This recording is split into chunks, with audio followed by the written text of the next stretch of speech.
Good afternoon, everybody. This is Suzanne Tierney, the CEO of the Lupus Foundation of America's Great Ohio Chapter, and I want to welcome you to my Lupus living room.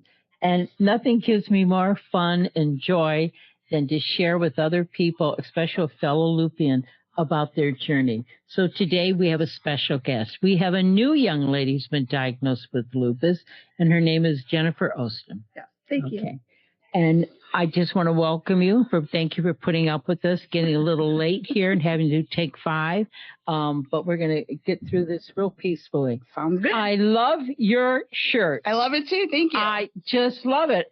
When I first saw these specialty shirts that came out, I thought, looks great on you. I love it. Thank you. You know, really looks great. Tell us how you got it. I got this for raising money for the Lupus Foundation Walk, which is my first year doing it, and I raised $500, which is more than what my original goal was, and I'm very proud to say that I've been able to raise that.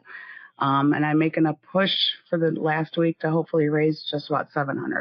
Well, bless your heart. So tell me about your journey. So you're newly diagnosed. About 3.5 years ago. You're new to the organization. So tell me about your lupus specifically. What type you have? How long would it take you to get diagnosed? Things like that. Well, it started after I had a mild case of COVID, and I was in the process of quitting smoking as well. And didn't think anything of it. Woke up one morning and had some red dots on my legs. And a couple days later, they kind of kept moving up my legs. And I was like, there's definitely something going on. So I made an appointment with my primary doctor. He couldn't figure it out. Told me to go to a dermatologist. Dermatology gave me, I don't even remember what pill it was to see if it would help clear it up. It cleared it up. But once I was done with it, it came right back. So they sent me to a rheumatologist, and the only way he could diagnose it, he said, you have to go back to dermatology and have him do a punch biopsy. So, tell people what that is. A punch biopsy, they actually took 2 big punches out of my leg, and the scars still have not healed completely. It doesn't hurt necessarily, but it's about a nickel-sized, dime-sized hole, that they actually punch out of your leg to do it. The blood tests were inconclusive as far as that, so they went the next step to definitely diagnose then. And I've had a couple doctors tell me that I'm not the first one that had gotten diagnosed with lupus after having COVID either. So, and then we started questioning, well, was the fact that I was smoking covering it, because it didn't come out until I was done quitting smoking, actually. So I quit smoking. Everybody goes, oh, you're going to feel better. You're going to feel better. Then I get hit with this roadblock, as I called it in the beginning. I was like, this is life-changing, and this is not where I wanted to be at that time, 49 years old. It changed a lot of what I was able to do and how I was able to do things until we kind of got the full.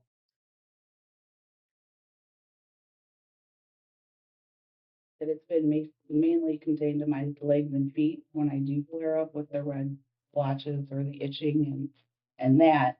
So medication-wise, I've been able to get that under control at this point now after about 3.5, almost 4 years.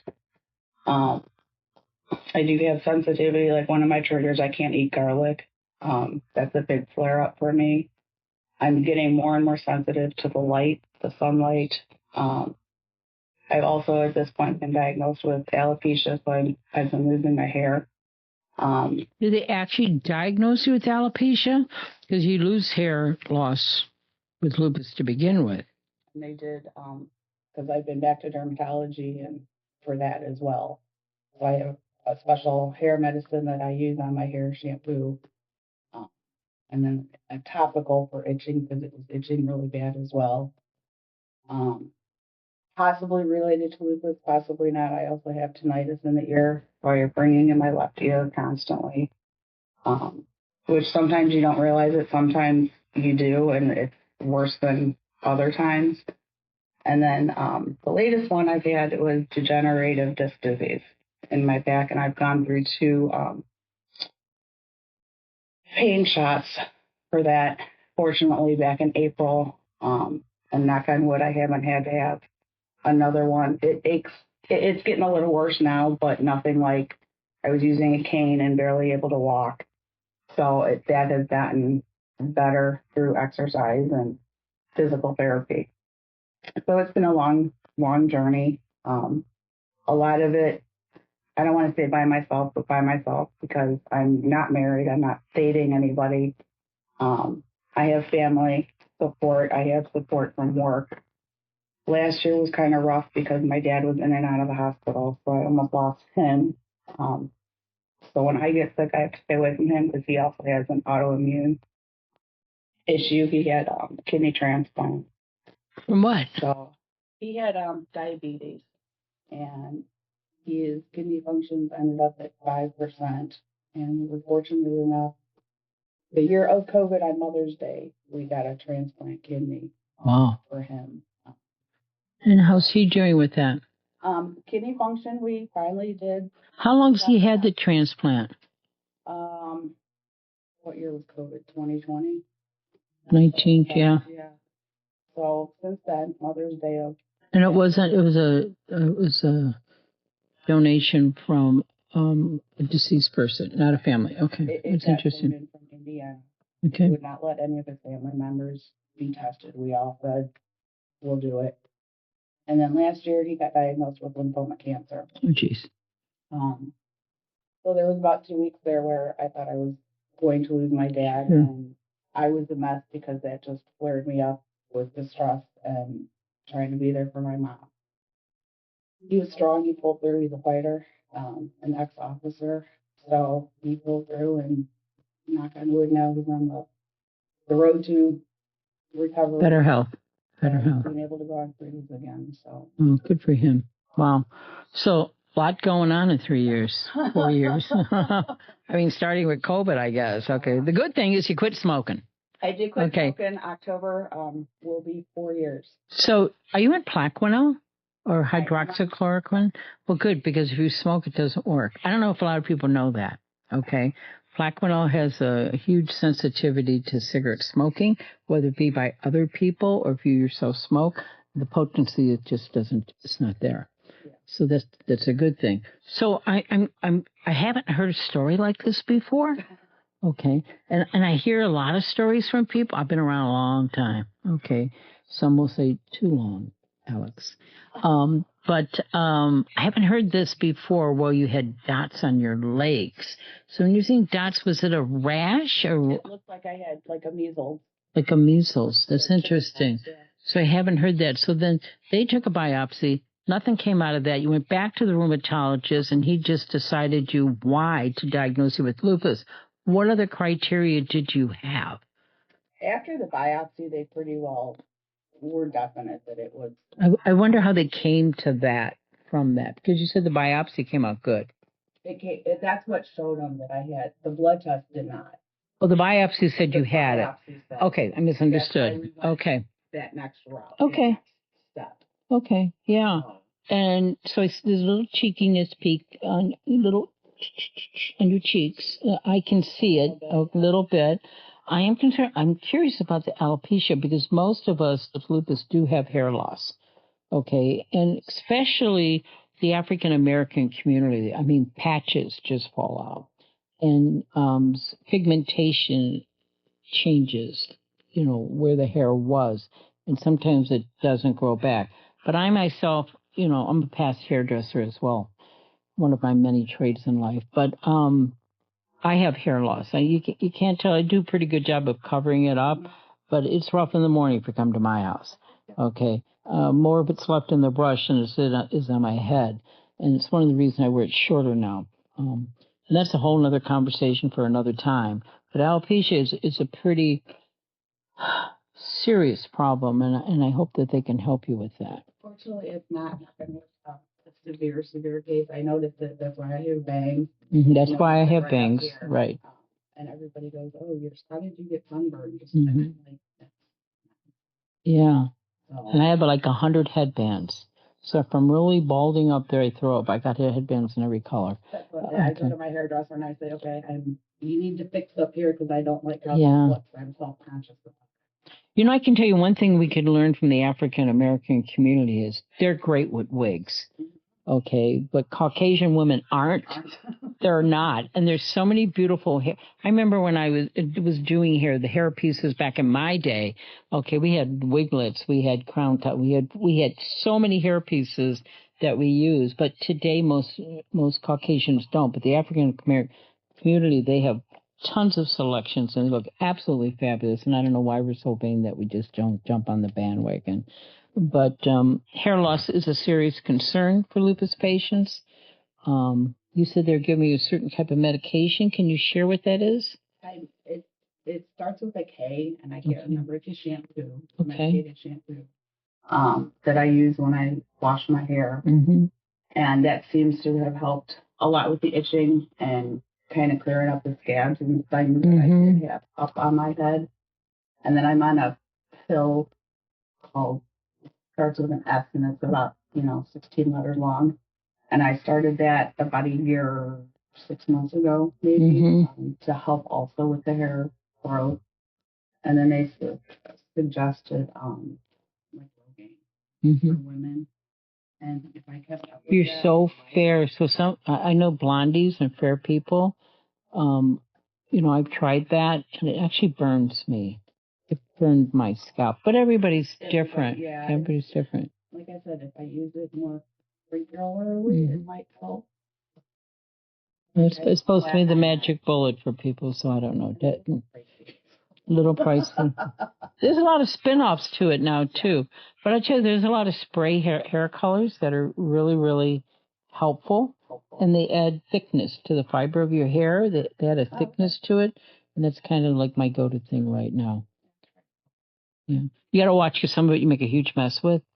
Some of it's more simplified. Been using baby shampoo. I've heard that. Kinder to your hair. Yeah. So, and I've noticed, I feel a little stubble maybe starting to go. So remember, we had done a program a while ago in April. There's some phenomenal women there talking about how your scalp is an organ. Okay, so we keep trying to treat everything topically, but really the problem is internal. It's internal. So we have to remember that vitamins are our friends. Certain vitamins do better for us. What can we do on the inside? How can we, drink more water, eat better? Because we're trying to treat the top. Meantime, the roots are inside. It's an organ. Yeah. And I've learned more because before all this diagnosis, I never really drank a lot of water. I've recently tried to cut out a lot of pop and caffeine, because I noticed with the caffeine, I was getting real dizzy a lot more than I really well. And I cut out the caffeine because I love my coffee, so I drink decaf, but it doesn't help with energy or anything anyway, because I worked third shift for so many years. What do you do? Well, I did. I worked in hotels for over 20 years. What'd you do there? Yeah, hotels? A little bit of everything. I started as a van driver. Yeah. When I was 20 years old. And just kind of worked my way up into several hotels I've worked at throughout the years. And now I work at a place called Cleveland Black Oxide in the shipping and receiving office. And we're a black oxider, and we do everything from large rings, telescopes, to small little snaps that you see. I was wondering what that was. I've heard of it. I was wondering what they did. Cool. So, and the reason, I guess moving forward, the reason I am here and found this foundation actually was the gentleman I indirectly work with, but directly work with. We started talking one day and found out that his wife. Someone has lupus. So I said actually it was for a golf sponsorship. Those crazy Kelly peoples, the projects, It's Kelly and Steve. Kelly and Steve. So he gave me her number. They're new too. And thanks to Kelly, or thanks to Steve, it took me longer than it should have for me to reach out to her, because I was not intimidated, but I still wasn't sure how I felt about being very part of a community. So we're building a community, okay? And Kelly and Steve have been wonderful additions to the community. They have gone above and beyond what they should do, and we're really grateful. And I'm not just saying that because Kelly's sitting in the corner over there. Okay. Even through my tenure here, I've been here a long time, and these folks have become part of my family. So the reason I can be so candid with you guys really is because Kelly's become part of the family. Okay. And I can be myself. How's that? That's how I feel. Which is kind of quirky sometimes. I don't always have to be formal with her. But I knew that during my journey, my mother.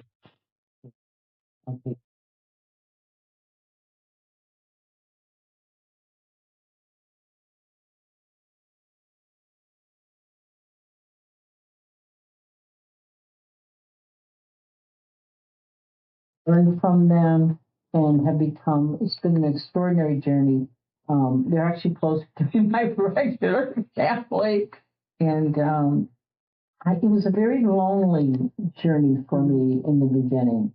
I looked normal, but I wasn't normal. Right. People were handling with me with mixed gloves. I couldn't do a lot of things other people did. I kind of felt like an outcast. Mm-hmm. I was in a room with a lot of people, but I felt lonely.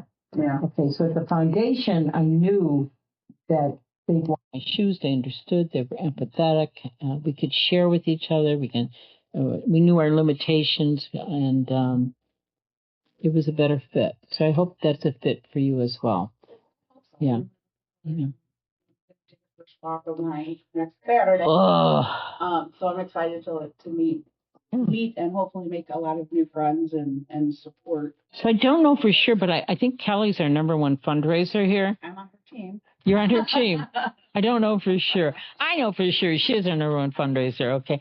And what I don't know for sure is, are you leading the walk? Yeah.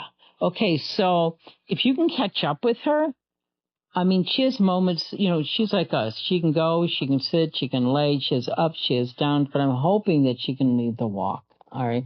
I myself cannot do that walk. All right. I will do a smaller walk. We call it the butterfly stroll for those that don't think they can manage the 5K, because there's a 5K, right, Alex? It's a 5K. It's a little bit longer. I'm sure Kelly can do it. But if not, there'll be someone else to take over where she leaves off. But we have the 5K, which is longer than what we usually have. It's down at the flats, and it's September 6th. And we're hoping for nice weather. Alex is in charge of weather. It's on the lake, so it could be, even if it's nice, it's going to be a little cool. Some of us should wear a sweatshirt. Are overheated. But I hope people bring their family and their friends. I'm hoping for a beautiful day on the lake and walking down under the flats and coming back. And with me, you can follow me. I'll go around the block. Or if you're a patient in the crowd, that's okay. You could just sit there and wait for us all to come back. Or some of you, we don't have it virtual, right? But you can still donate and, be a part of the success story, because we really need the funds this year. We've had a very, very difficult year. I don't know what 26 is going to look like. Everything's kind of wonky in the world today, all that's going on. And I'm concerned on many fronts with things going on at the CDC and NIH and DOD and all those wonderful acronyms. And even here in the state of Ohio, we had lost our funding. So these funds are very important to us. So, if everybody rallied and helped out, we can continue and sustain and continue to do the good work that we do. And so what do we do here so that we have a new patient education class. Did you participate in that with Rita? I can't imagine someone being diagnosed with a chronic disease and not participating in something like that. Did you find value to it? Did it make you afraid? How did you feel about the class? The class actually made me feel better about it. She did a lot of explanation that I had not received in the beginning with the diagnosis. Very little to none. And Google's not always your friend. So it was a little scary when you start Googling and you're going, in places you should not be, right? Correct. Right. So it was very helpful hearing what Rita had to say and how she explained things and understanding the fact that outside people aren't really going to understand unless they do a class like that or do some research that, may or may not be facts. So that's my big obstacle. I find explaining it to people. We need an elevator speech. So you bring up a good point, Jen, and the point is we are the leading source of information, of the latest, most accurate information there is about lupus. That's what the Lupus Foundation is, okay? Yes, you can do Mr. Google or Mr. AI, Mrs. AI, call her. But the reality is it could take you places that needs interpretation, or it can take you to bad places that have wrong information. So if you're looking for information about lupus, I really encourage you to reach out to the Lupus Foundation of America, especially here in Ohio. If you're here, reach out to the chapter. We have a great staff here. We have a lot of good information. So information is key to the journey. Absolutely. Okay. And then we have support. So did you visit any support groups? I went to one maybe a year ago with Lisa, and then I hadn't been able to drive at night because I blacked out at one point backing into my driveway and kind of hit my garage. Oh. So the doctor said for at least a year he didn't want me on the highways or driving at night. So fortunately, I didn't have to go to work on the highway. Okay, yeah. So that was a little bit scary. Fortunately, I did not hurt anyone except for my car. Mm-hmm. So that kind of was scary, and I kind of was very careful not to be on the highway at night or out at night. Mm-hmm. I choose where I go as well. So yeah, flashing lights don't help me right either. So yeah, before dark, I'm home. Okay, so I think a lot of patients are like that. I would encourage support groups, though, because support groups are a community where you can care and share.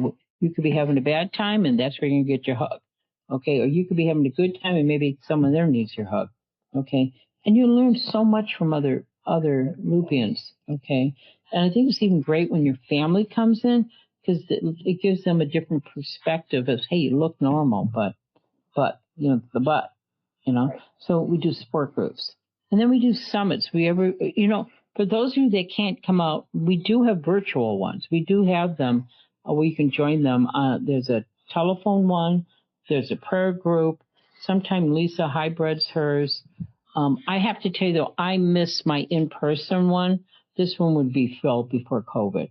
And they'd come in their pajamas. It was getting to be like a cult, because we were just so sucked into each other here. You know what I mean? All on the good side, though. So support groups have great value. And then we do education. Did you able to chime in at any of the educational summits we did, whether they were virtual or in person? Okay, so for you newbies that are out there, know that a couple times a year we do educational summits. We get panels of doctors either from could be Ohio State, it could be Cincinnati, it could be Cleveland Clinic or university, hospitals, or Metro. We always do Metro. And sometimes we hybrid them, and you can sit at home and do them, or you can come in person and do them. And we do several, and there's different topics. And the topics we get from hot news, whatever hot is going on, or whatever you guys have asked us to pursue in the past. So, education is good. Yeah. So we try to help with barriers to care. We just lost that huge grant that we had that actually allowed us to help people financially. We're trying to get it back. We'll see where that goes. Research is important, but whatever's going on in Washington, I think everything is frozen right now. I know we lost the DOD grant, which we had worked on for years to get. So, I would encourage people, and this isn't political, but I would tell you all, if you didn't vote, you better vote. And if you like research, or if you want to know what's going on in the health world, it's kind of wonky right now. You need to be involved. Don't think someone else is going to fix this for you. We all got to chime in and pay attention to what's going on. We all have different views on things, but some of the things are getting questionable, right? Questionable and concerning. So the walk, we're going to have a fun time. Okay. We're expecting maybe 300-400 people. We're praying for good weather. It's really a fun time where you come together with family and friends and dress kind of weird. Do you have big butterflies? Was that you this year? Who had the big butterfly wings? Was that you? Yeah. The first year you had big butterfly wings? Yes, I did. Or tutu, yeah. or tutu, or cape, or tutu. The cape, yeah. So dress up, wear purple. You got your great little jersey. Her name's on the back. We can't do those anymore, can we, Alex? The cutoff date on that is done. Correct, yes. Yeah, but I think there's some great sweatshirts. Alex, you can't see. Alex has got a T-shirt on. The T-shirts are... No, they can see. I just put myself on camera. There he goes. They're kind of like a heathery... What do you call that material? Is it like a heather material? Yeah. It's kind of different what we usually have, and I know... They're softer. A lot of you collect that.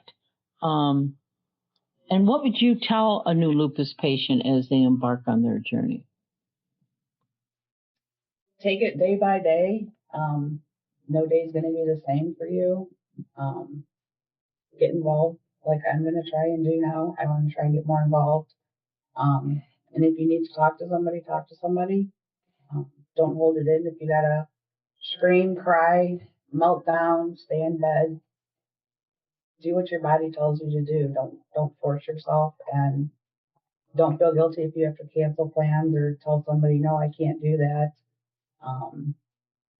And don't feel embarrassed, I guess, if you're in a crowd and you feel like people are looking at you, which happened to me a couple weeks ago, but you have to do what you have to do to keep yourself safe and protect yourself.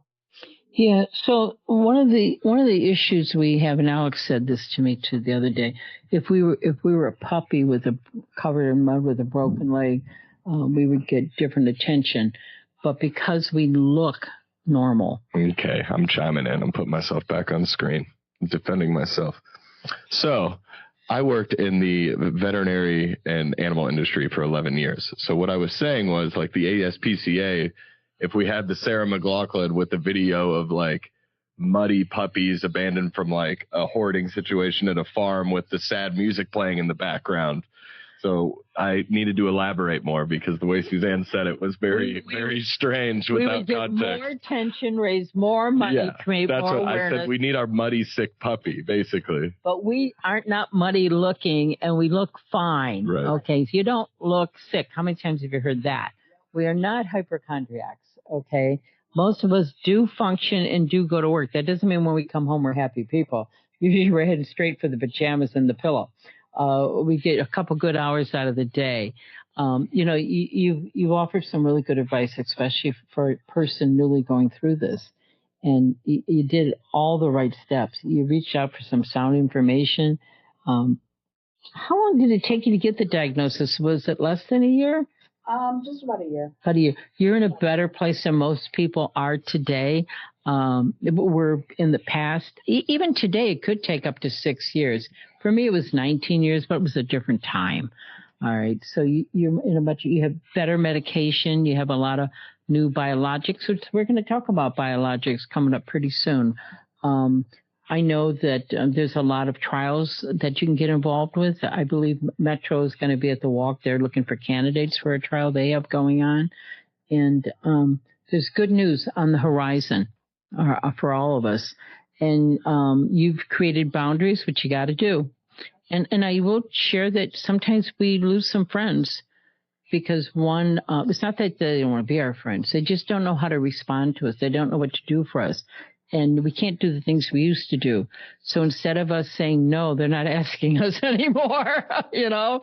I know one thing I do when I need to mow my grass. Mm-hmm. My neighbor's willing to help me, which I appreciate, but I have to do it after the sun goes down. Sure. I can't do it. You make adjustments, right. And funny you say losing a friend. I had a friend of mine who we were dating at the time, and Kelly had sent me some of the podcasts that she had done, and then the one that Steve had done, about how it is taking care of and being there for your significant other. And I sent that to him hoping that it would help let him understand, get a better understanding of what I go through and what I kind of need if you're going to be a part of my life in that way. And let's just say it's been since April since I've spoken with him at this point. It just wasn't a fit. So, not everybody can man up or girl up either way. Okay. So I get support from work, and like I said, I know they don't fully understand.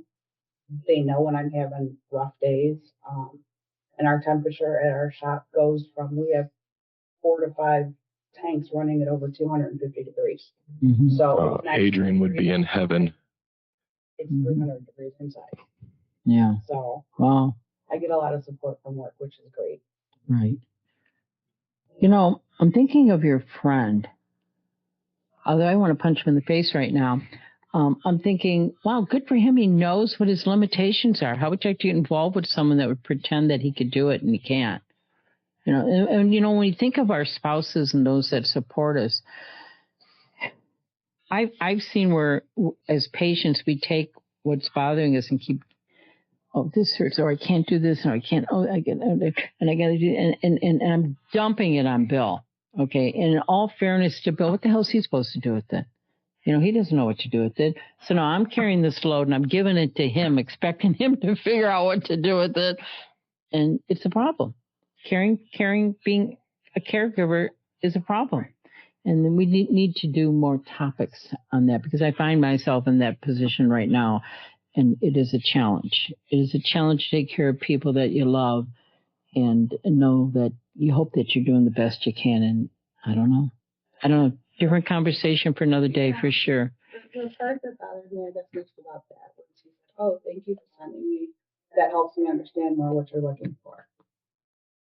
So, what you're looking for. Then, he misinterpreted that one. Right. He misinterpreted that one. So I just, you know, I've been talking to a therapist. I'm not ashamed to say that. Oh, God, I loved my therapist. Oh, my God, that has helped me come so far in the 2.5 years. Oh, Jen, I'm so happy you said that, because there's so much pushback when you tell people, talk to someone. Yeah. Because you're going to go on a new journey. You need some new guidance. It's going to open new doors. You're going to see things you didn't know about yourself, you know. I'm in a much better mindset. Good for you. I'm not blaming myself. I'm not feeling like a failure. No. Not feeling like I'm not good enough to be here. No. So. No, actually, you're special. Kelly's special. I'm special. You're special. Alex is not so special. I'm special. Okay. Alex is not so special. We're special. There's something going on. You know, I'm convinced that these things are beyond all of our understandings, and there's no, you know, it's no secret that I'm a Christian Bible thumper that swears. Okay, but things are beyond our understanding, and yet I know that I'm not alone, and that there's a path, and there's a light with me on my path. So, Jen, you did a great interview. Okay. Hold on. I'm chiming in here. A couple things. Oh, God. Here we go. One about, that's why I set up the mic. I'm like, I know I'm going to have to chime in. The relationship. In a different way. What? Oh, no, not about that. I don't care about that. No, with Bill, because you said, like, you were misdiagnosed for 19 years, right? And I have it on good authority that you and Bill have pretty much been together since the earth was invented. So you guys were together when you got diagnosed then? That is correct. So what was his reaction? Because you guys were young still, right? So I've known Bill since the 3rd grade. Okay. Yeah. And we dated all through, you know, junior high, high school, and here we are. It's been a life sentence. For who? But I was sick as a young child. So I was sick all through elementary. I actually missed a year of school in elementary. So he knew I was a sick kid to begin with. Mm-hmm. Okay. And I don't know why it was my personality he fell in love with. Okay. Because he's an English Bostonian, real normal, quiet kind of guy.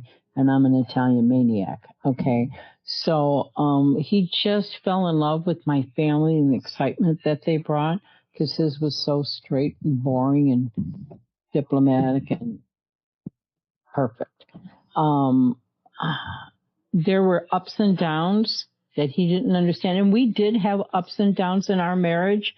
And that's why I tell people, when you have an up and down in your marriage, when you've been married so long, you need to pause, take a step back, and, you know, breathe and have conversations about, look, this was yesterday, this is today, this is tomorrow.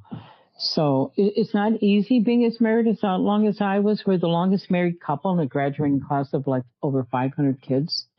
And I tell people when you have those hiccups, and there were hiccups when I was sick. I had a little stroke. I couldn't do anything. I couldn't work.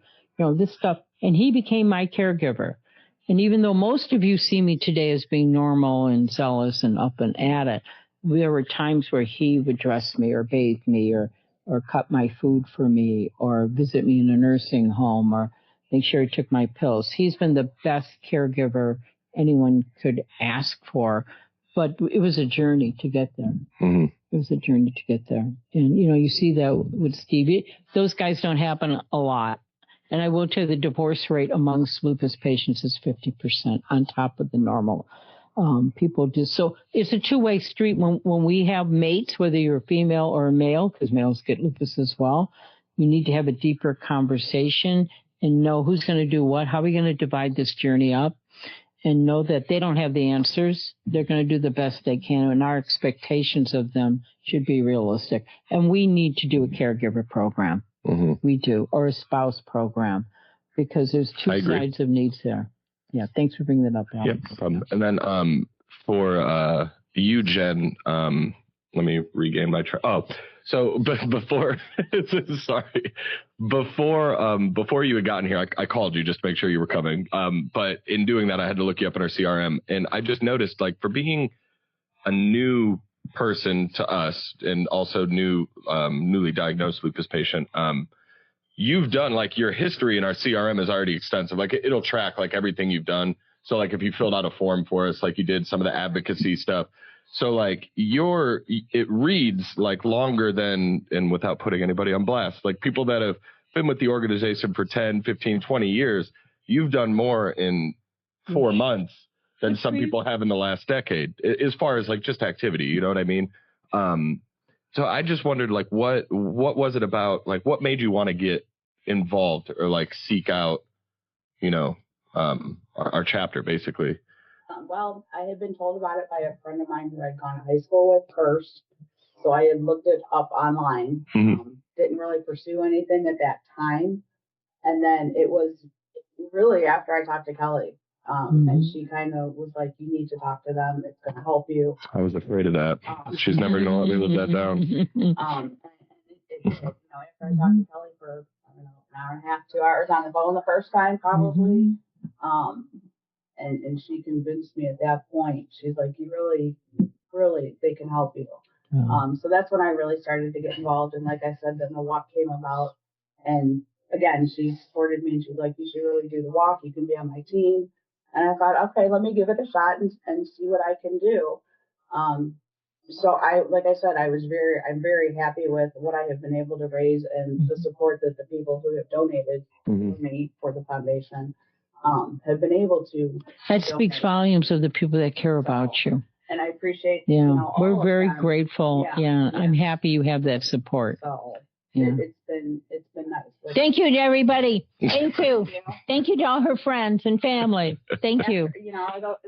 I'll keep posting this weekend. I'll get tired of seeing my posts for my last big push. But like I said, that's my goal. If I can try and get to $700. Bless your heart. I'm I think 627 right now. Good for you. I'm trying to push for another at least 75. Yeah.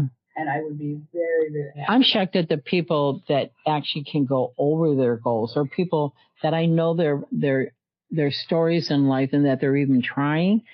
And to Alex's point about the activities that you've been involved in, or what he can see what is in your file in such a short period of time, I wish more of our Lupians would be more involved.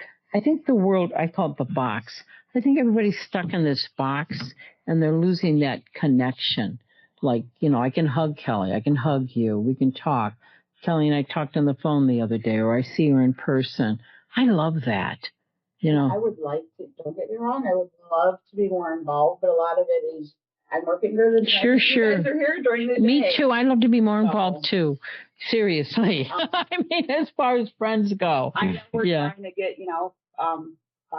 foundation funding right now. So, like, I know Kelly's been working on some crafts and stuff that she's been posting. And I've been trying to, even though when I get home, I'm just like, okay, let me do this. My mind's telling me, work on this, work on this, work on this. Don't just go take a nap. I want you to take the nap. Go take a nap. I want you to take the nap. So the one thing I learned from my shrink or my pain management, I went through pain management with the shrink, is that 15 minutes twice a day is like really 3 hours of a nap. You just got to take that break. You got to walk away, deep breathing, silent screams. So you talked about stress with your dad and your worry, your heavy heart and all that. I remember he taught me, my pain management taught me silent screams. And I don't know if you ever did one of those, but if you do it in front of a mirror, you're going to scare yourself to death. Okay, but it's where you just actually go and I told Kelly this when she lost her grandbaby, is just go down to the river and just let it all out and just scream, scream, scream. And it just takes all that anxiety and it like just explodes and comes out of your mouth. And it does give you some endorphin lifts. It really does. It doesn't take care of the problem, but it does makes you feel better. When you bottle it all up, you're like a Coke can that's going to explode. Yeah, you know? And that's what I told Coke. I'm like, you don't want me holding this in anymore. I have to release this, or the wrong person is going to get screamed at for something stupid. Yeah. So I have an identical twin, and when we do a podcast with her one day, God help us all. Yes. We have to screen that one and cut it 1,000 Miss Janine, come on down. Was so angry at God that I had lupus. Okay, she has an anger issue going on. She just doesn't understand. She thinks I'm this great person that I'm stuck. Like when she comes home from work at night, she's yelling at me, "Are you doing this? Are you doing that? You should be doing that." You know, she's just so angry that I'm sick. And we're twins, identical. And same DNA match. So what happened there? You wonder why? The question is the whys. You know, why does this stuff happen? I don't know why it happens. None of us know why. But I'm going to make the best of it. It looks like you're making the best of it. I applaud you. Good girl. You know, you were honest with the partner. You were you sought medical help. You kept pursuing it. You reached out to the right people. You're doing all the right stuff, lady. All the right stuff. You got involved. We're grateful. And I want to thank her for coming to my Lupus living room. So, Jen, I can't wait to see you at the walk. I hope you wear your little jersey there. We're proud because everyone's going to say, "Where'd you get that? Where'd you get that? Oh, you got to wear that." No, that's special. Well, Kelly gave me a shirt for the team. Oh, too. Kel. So I don't know which one to wear. I'm conflicted now. Oh, that's a tough but one. But I have to walk with Kelly. I should probably wear hers. Maybe I'll switch halfway through. Oh, painful decision. I don't know. Okay. I just want to be clear to all of our viewers here that Jen's conversation and my conversation with her is just that. Your doctor is the best resource to tell you how to treat your lupus, so please be compliant with this treatment plan. And as usual, I invite you all to come and be a guest on my Lupus Living Room. Hope to see you at the walk. And you can reach out to us at www.lupusgreaterohio.org or 1-888-NO-LUPUS. Thanks for joining us today. Bye-bye.